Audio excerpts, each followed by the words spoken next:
जैखौ लानानै खारदों बाक्सा जिल्लानि बिनोद बसुमतारिया।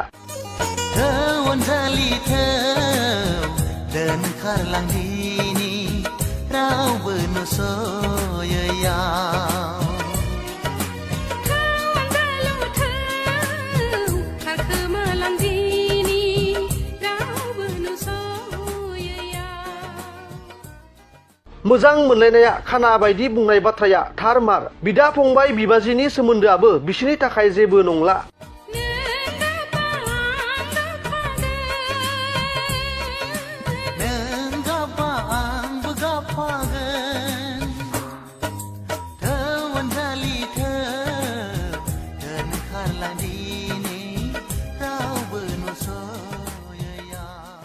नंगौ, बाक्सा जिल्ला सालबारि महकुमा बेन्दोंनि सालबारि पुलिस थानानि सिङाव थानाय आनन्द बाजार पातला गोजोनपुर गामिनि बिनोद बसुमतारी आरो अखन स्वर्गियारिनि बिसि चिन्टु मणि स्वर्गियारिया बिबोनां बिबाजै सानैजों दोनखारलाङो। अखन स्वर्गियारि बिथाङा खौरांनि गेजेरजों फोरमायनाय बायदिब्ला चिन्टु मणि स्वर्गियारिया सानै गथ' दङमोन।